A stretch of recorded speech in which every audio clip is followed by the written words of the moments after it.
ભારતીય જનતા પાર્ટીના સંગઠનને લઈને છેલ્લા ઘણા સમયથી અનેક એવા તર્ક વિતર્ક સર્જાઈ રહ્યા છે કે ક્યારે સંગઠનમાં ફેરફાર આવે. પ્રદેશ પ્રમુખની નિયુક્તિ પણ હવે ધીરે ધીરે વધુ પાછળ ઠેલાતી હોય એવી પણ શક્યતાઓ દેખાઈ રહી છે. તમે અત્યારની રાજનીતિને કેવી રીતે જોઈ રહ્યા છો? એક તરફ આપમાં ભંગાણ ચાલી રહ્યું છે, કોંગ્રેસ અત્યારે હાલ ઊંચું આવવાનો ખૂબ જ પ્રયત્ન કરી રહી છે કે તે પણ પોતાનું સ્થાન જાળવી શકે, ને ભાજપમાં અત્યારે સંગઠનને લઈને ઘણી બધી ચર્ચાઓ વહેતી થઈ છે. જી સર. જુઓ, આ એક જૂની રૂઢિ છે. કોંગ્રેસ ને ભાજપ ને આમ આદમી ને એના સંગઠન થી મેં હજારો વખત અનેક લોકોને અનેક ટીવી ડિબેટમાં કીધું છે, એમાં ખરેખર બેન જનતાનું કાંઈ દળદર ફીટવાનું નથી. ઘોયડા હંધાય બાધી મરે તો શું ફેર પડે? અમુકું હારું જેટલો કદડો બહાર નીકળશે તો જનતાને ખબર પડશે કે આ લોકો આવા જ હોય છે, છીછરા. એટલે તમારે ભારતીય જનતા પાર્ટી પેલા વાત કરી દઉં, તળિયાથી નળિયા સુધી તમારી સરકાર. તમે ડબલ એન્જિન ને ત્રબલ એન્જિન એવું ડીંડક તમે હકાવો છો. સરકાર જેવું તો કઈ પ્રજા માનતી નથી, કઈ આપણે તો કઈ જોઈ નથી. એ ભલે ગમે એવો દાવો કરે, પણ ઈ ટૂંકમાં કે છે ડબલ એન્જિન સરકાર, ત્રબલ એન્જિન સરકાર, બરાબર. એટલે હંધુય તમારું છે. તમારો મુખિયા તમે કા નક્કી નથી કરી શકતા અંદર કેટલું પોલમ પોલય છે? ગુજરાતનો પ્રમુખ કોણ અને તમારી પાર્ટીનો રાષ્ટ્રનો પ્રમુખ કોણ, ઈ નક્કી કરવામાં એટલી માથાકૂટ કેટલા સમયથી હાલે. આટલી રાહ તો ચાતક પક્ષી જુએ ને તો મેઘરાજા એમનેમ વરસી જાય, આવી નજરે રાહ જોઈએ તો. એને બદલે કેટલા સમયથી આપણે બધા, આમ તો જો કે હું તો આને બિલકુલ વાહિયાત માનું છું, આને કાંઈ મતલબ નથી બેન. કોણ પાર્ટીનો પ્રમુખ બને નથી જનતાને શું લેવા દેવા? ઈ પાર્ટીને લેવા દેવા છે. કોઈ પણ માણસને બનાવે ઈ ક્યારે એમ નહીં કે પ્રમુખ બન્યા પછી કે કામ કરો.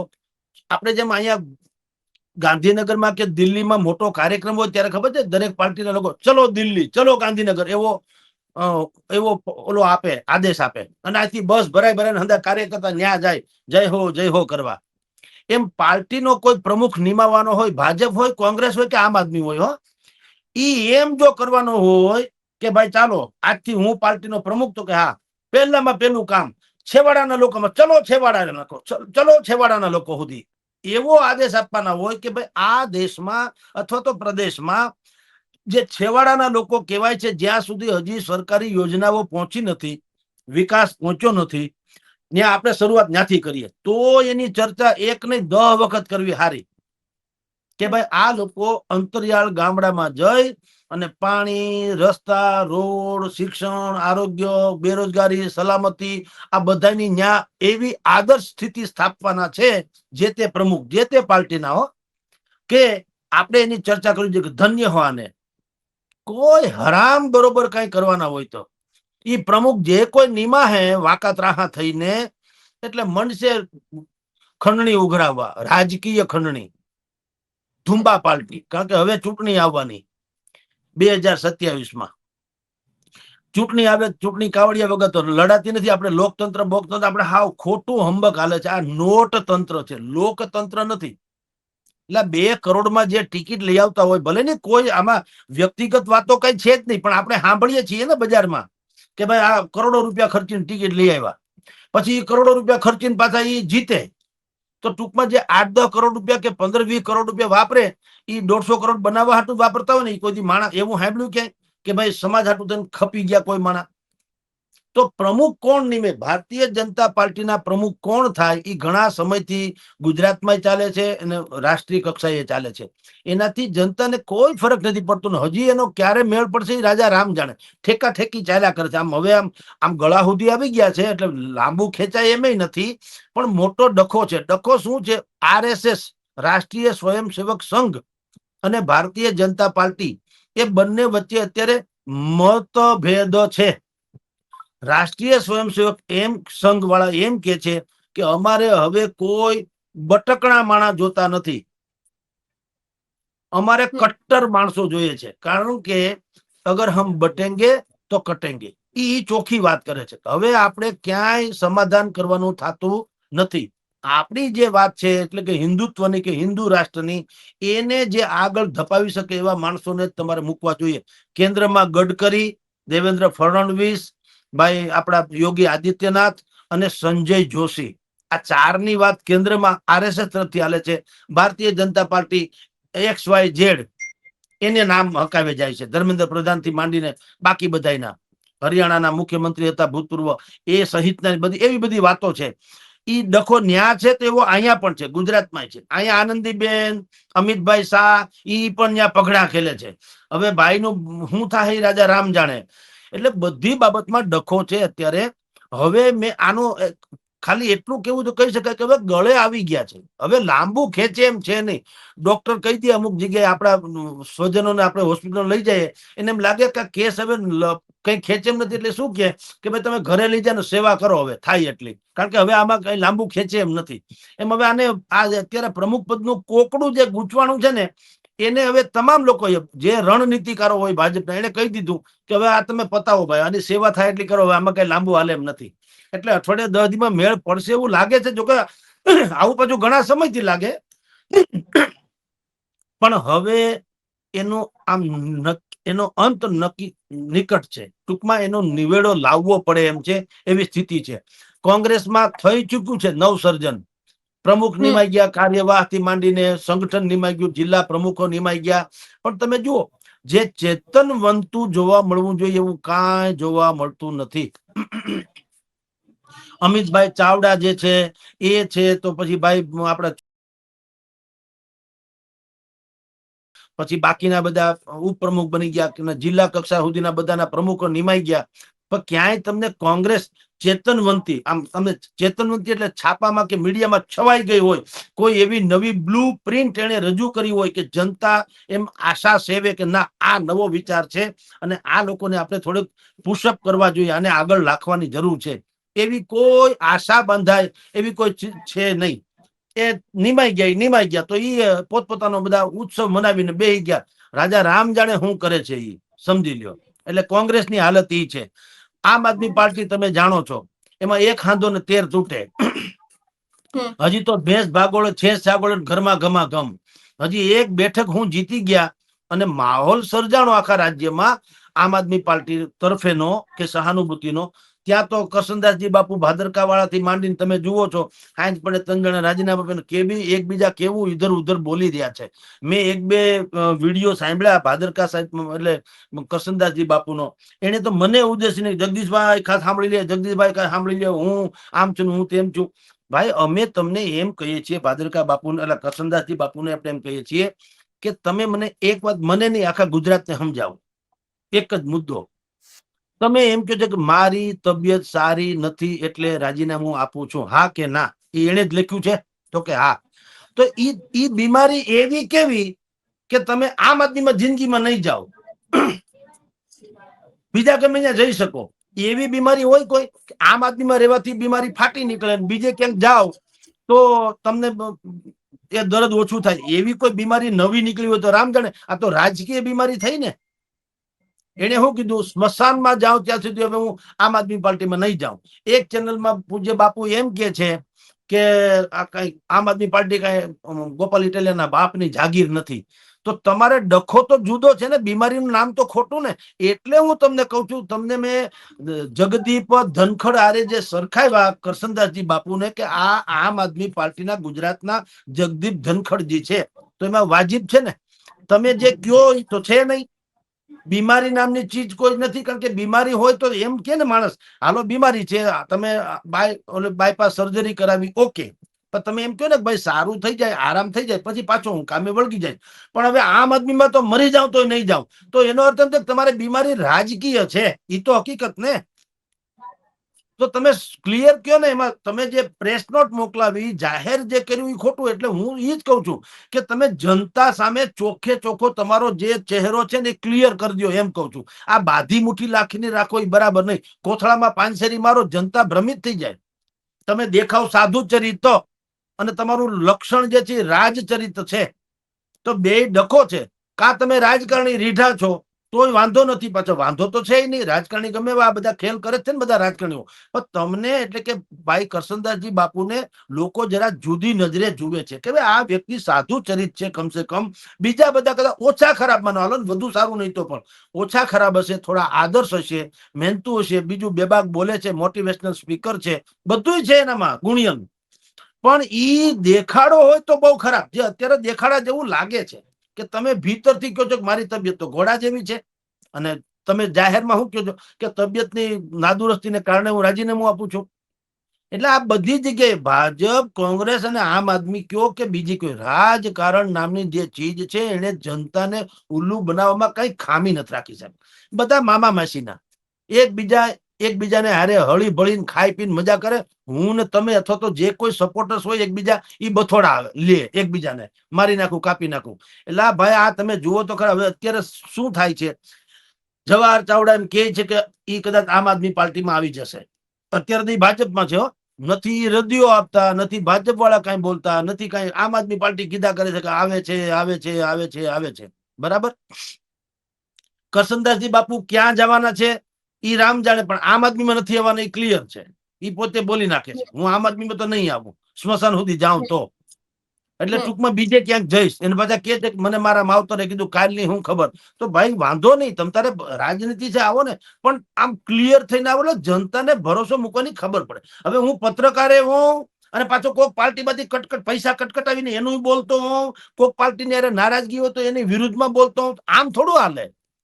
કા તમે ક્લિયર હો છે, પત્રકાર એટલે પત્રકાર. મારે જે વાત સાચી હોય એ કરવી જોઈએ ને. તો જનતા ભરોસો એમને મૂકે, પાગલ તો છે નહીં જનતા. આપણી પર ક્રિટિસાઇઝ કરે છે ને, આપણે વાંકાતરા હું બોલાઈ જાય અથવા તો ક્યાંક એને એમ લાગે કે બરાબર નથી, તો એ તો કે છે ને જગદીશભાઈ તમારી ખામી છે, કેવું જોઈએ, હકીકત છે. એટલે આ ત્રણેય પાર્ટીમાં બેન આ મુદ્દો ભટકી ન જાય એટલે કહું છું, કોણ પ્રમુખ બને એનું ખરેખર જનતાને એના પાર્ટીના પ્રમુખમાં કાંઈ લેવા દેવા નથી. જે બને એના હાટું બનવાના છે, જનતા મારા તમારા હાટું નહીં. જી બેન. સર, એક છેલ્લો સવાલ પૂછી એ બાદ હું પૂર્ણ વિરામ કરીશ. ખાસ કરીને બચ્ચુ ખાબડને લઈને પણ અત્યારે હાલ અનેક એવા તર્ક વિતર્ક સર્જાઈ રહ્યા છે. જે કાર્યક્રમ છે એમાંથી પણ એમનું નામ બાકાત કરી દેવામાં આવ્યું છે, બચ્ચુ ખાબડનું. આ વિષયને લઈને તમારું શું કહેવું છે? તમે શું માનો છો અને તમે કેવી રીતે જુઓ છો બચ્ચુ ખાબડની જે અત્યારની હાલની પરિસ્થિતિ છે એને? બેન, બચ્ચુભાઈ ખાબડને વેન્ટિલેટર ઉપર રાખ્યા છે સરકારે. જયારે નળિયું ખેંચી લે એટલે વેન્ટિલેટર ઉપર જે જીવનારો માણસ છે એ આપણે જાણીએ છીએ એનું શું હાલત થાય. બચ્ચુ ખાબડનું એવું છે, સરકાર હજી એને કાઢી નથી મૂકતી, પણ આમ કરીને રોજે રોજ એને કાઢી મૂકે છે ને અપમાન કરે છે એમ કહો તો હાલે. જ્યારથી એના દીકરાનું મનરેગા કૌભાંડમાં એનું આવ્યું નામ, ત્યારથી શું થયું છે, બચ્ચુભાઈને કોઈ જાહેર કાર્યક્રમમાં બોલાવવામાં આવતા નથી. વડાપ્રધાન આવ્યા તો પણ નહીં, બાકીના કોઈ કાર્યક્રમમાં નહીં. છેલ્લે તો આ હમણાં 15મી ઓગસ્ટનો કાર્યક્રમ છે એમાં પણ બચ્ચુ ખાબડને બોલાવવામાં આવ્યા નથી. તો આ એક જાતનું અપમાન છે. એના કરતા ક્લિયર કેમ નથી કરતા કે ભાઈ તમને હાલ તો, મેં તો ભૂતકાળમાં આપણે ડિબેટ કરી ત્યારે કીધું હતું કે બચ્ચુભાઈ ખાબડને ખરેખર બચ્ચુભાઈ ખાબડે નિર્ણય કરવો જોઈએ. ભાઈ જ્યાં સુધી આ મનરેગા કૌભાંડમાં મારું નામ, મારા પુત્રનું નામ એટલે કે એના દીકરાનું નામ છે, જ્યાં સુધી ક્લિયર ન થાય તેથી હું સ્વૈચ્છિક રીતે આ રાજીનામું આપું છું, હોદ્દો મૂકી દઉં છું, એવું ખરેખર એને કરવું જોઈએ ને. હવે ઈ નથી કરતા, રોજ અપમાનિત ઈ પણ થાય. તો આમ તો જળોની જેમ ચોટી રહ્યા છે, ઈ પણ સત્તા ને, ઈ પણ બચ્ચુભાઈની ભૂલ છે. ભલે ખામી છે બચ્ચુભાઈ કોને, એના છોકરાના કૌભાંડ છે, બચ્ચુભાઈના પોતાના તો નથી. પણ તમને રોજ બધા અપમાન કરે તો તમે ચોટ્યા રહ્યો, ઈ કઈ સારું કહેવાય? એટલે 15મી ઓગસ્ટના ધ્વજવંદનમાં તમારો હાથ નથી જાળવા માંગતા કોઈ માણસો, તમને ધ્વજની દોરી ખેંચવાને લાયક પણ રહેવા ન દીધા હોય, તો તમારે ઈ દોરી છોડી દેવી જોઈએ. તમારે સરકારની સત્તાની દોરી પછી કેવું જોઈએ કે જ્યાં સુધી આ તપાસ ન થાય અને વાત બહાર ન આવે ત્યાં સુધી આ બધોય ડખો જે છે મારે રાજનીતિ કરવી નથી, એમ હોવું જોઈએ ને. હવે ઈ તો છે નહીં, અને ઈ લટકીને બેઠા છે. એટલે ગાજર, તમે ઘોડાની આગળ ગાજર ટીંગાડી દો, ઘોડાની આગળ ઘોડા ગાડી હોય ને આગળ ગાજર ટીંગાડી દો ને, તો શું થાય? ઈ ઘોડાને એમ લાગે કે હમણાં ગાજર સુધી પહોંચી જઈશ ને હું ખાઈ જઈશ. હવે ગાજર તો એની આગળ ટીંગાડેલું છે, જેમ ઘોડો હાલે એમ ગાજર હાલે.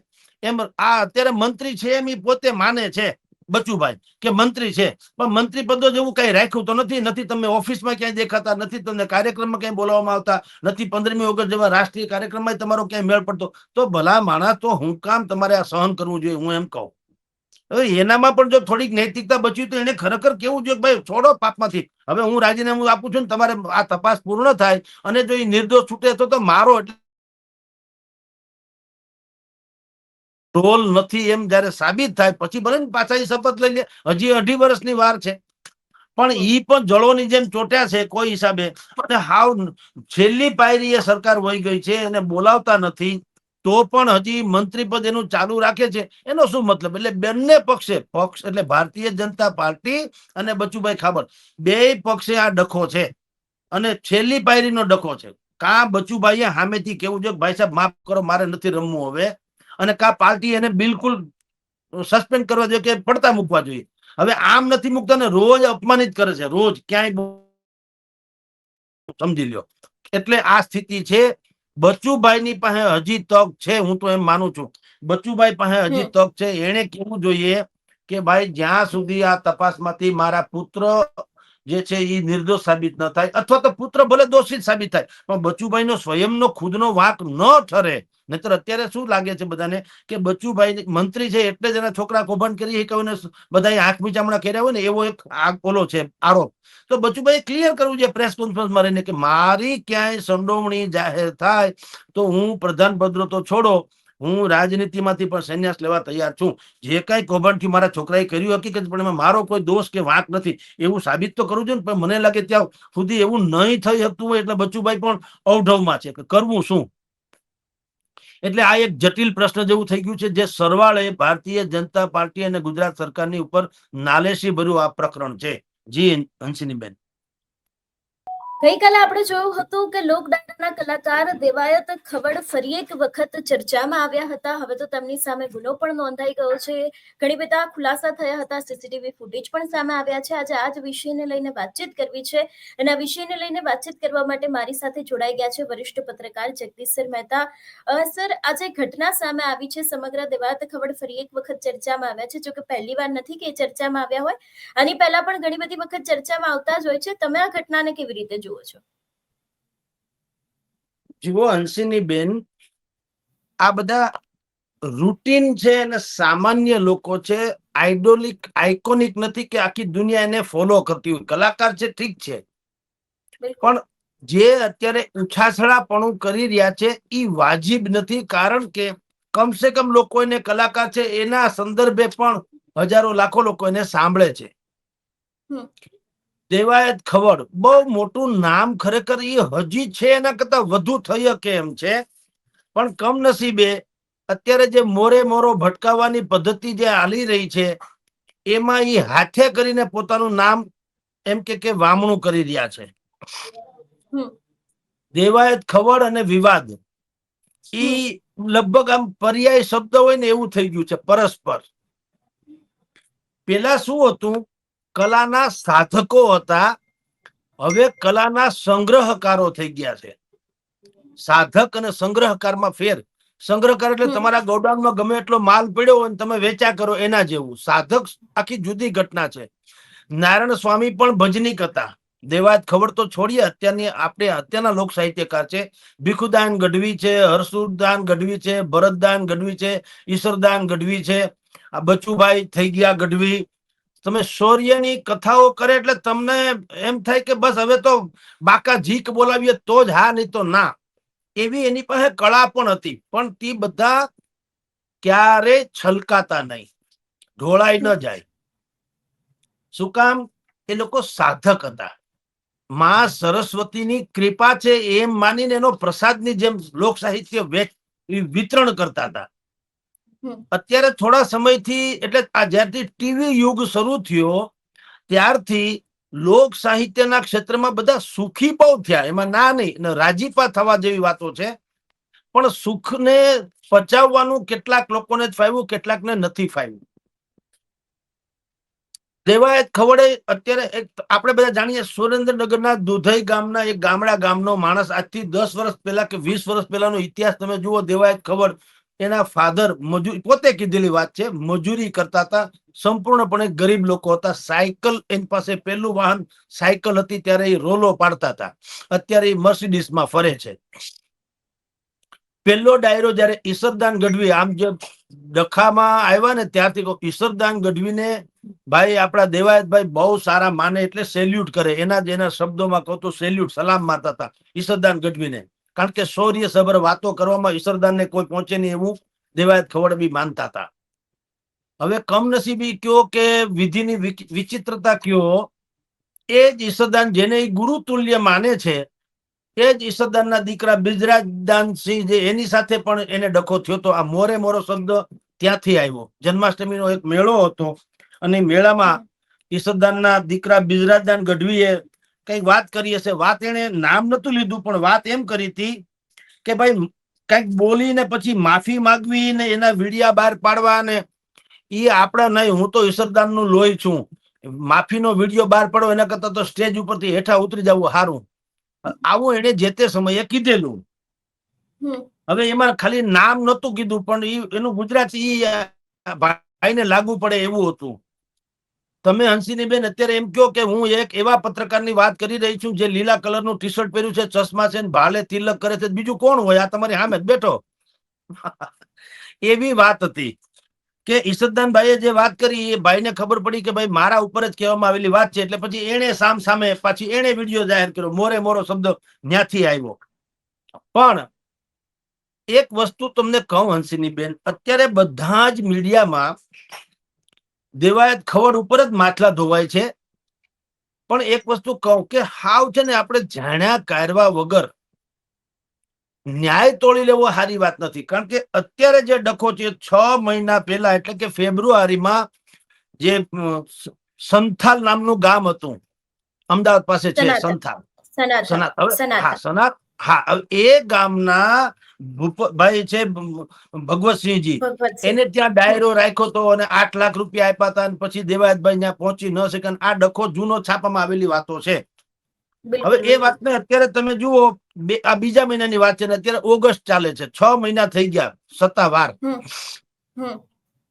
તો જો દેવાયતભાઈ ને ભાઈની ઉપર હુમલો જ કરવો હોય ભાઈ ભગવતસિંહજીના દીકરા ધ્રુવરાજસિંહજી, તો 6 મહિનામાં બીજે ક્યારેક પણ ક્યાંક થયું હોય ને ભાઈ.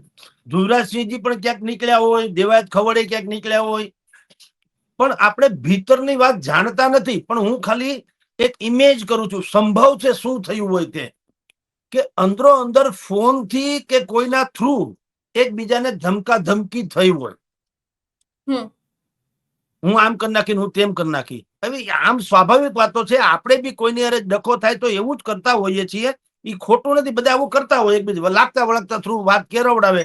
કે તમને દાખલા તરીકે વાત કરું છું, આવું છે કે નહીં મહત્વ નથી, પણ કહું કે દેવરાજભાઈ દેવાયત ખવડને એવી ધમકી આપવામાં આવી હોય કે તું જોઈ લેજે, તારા દી ગણી રાખજે, આમ ને તેમ, તો આ પણ તૈયારીમાં રહ્યા હોય દેવાયત પણ, સમજી લો. આ સંભવ છે એમ કઉ છું. કારણ કે નહીતર 6 મહિને પાછો એને ગોતીને મારવા તો ગોતવામાં ક્યાં, એ સનાથલ ગામમાં તો છે જ ને, ગોતવાની ક્યાં જરૂર છે? કઈ ભાઈ છે આપડા ધ્રુવરાજસિંહ, ઈ કઈ ફરાર નતા, ઈ કોઈ પરદેશ નતા વયા ગયા, તો એને ગોતવાનું એરિયોનું ગામ. પણ એવું ન હોય, વચ્ચે કઈક થયું હોય. 6 મહિના પહેલા ઝઘડો થયો એ હકીકત છે. પછી આ ભાઈ છે ભગવતસિંહજી કે ધ્રુવરાજસિંહજી કે એના અથવા એના માણસો, એના દ્વારા કઈ ને કઈ અંદરો અંદર ફોન ફટાકામાં બોલાણું હોય દેવાયત ખવડની વિરુદ્ધમાં. એટલે તિખારા ઓર ઝેરા હોય, સમજી લો. અને ઈ તિખારા ઝેરા હોય એટલે બે એકબીજાની તૈયારીમાં હોય, બે, સમજી લો. અને પછી આને આતરી લીધો. આવી હું પરિકલ્પના એટલા માટે કરું છું કે 6 મહિના સુધી કોઈ માણસને ધારો કે વેર લઈ જ લેવું છે, તો એ જે તે ઝઘડો થયો હોય ત્યાર પછી બંને છૂટા છૂટા છે, કોઈ કાનૂનના સકંજામાં નથી, કોઈ ફરાર નથી, તો ગમે ત્યારે લઈ શકાવત. એટલે વચ્ચે કંઈક બન્યું હોય. એટલે આપણે સીધો એમ કહીએ કે દેવાયત ખવડ, હા, દેવાયત ખવડ ઉશ્કેરાયેલા મગજના માણસ છે, ના નહીં. એટલે મેં તમને શરૂઆતમાં કીધું કે સાધક અને સંગ્રહકાર બે વચ્ચે ફેર છે. એટલે ભૂતકાળમાં પણ દેવાયત ખવડે, તમે આપણે બધા જાણીએ છીએ કે રાજકોટના એક બિલ્ડર હતા મયુરસિંહજી કરીને, એની ઉપર હુમલો એને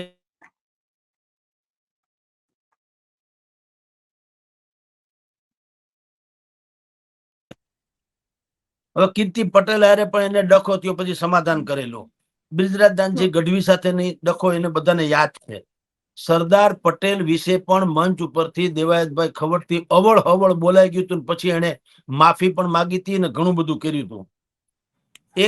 એક સમયે, અત્યારે આપણી વચ્ચે નથી, વિજયભાઈ રૂપાણી સીએમ સાહેબ જે છે, કમનસીબે આપણે ગુમાવ્યા, પણ એના વિશે પણ એક ટીખળ કરેલી, ફ્રાય ફ્રેન્ચી. આ તો જૂની વાત છે, ન કરવી જોઈએ, પણ એવું બધું એને કર્યું અને પછી આવ્યો રાણાની રીતે.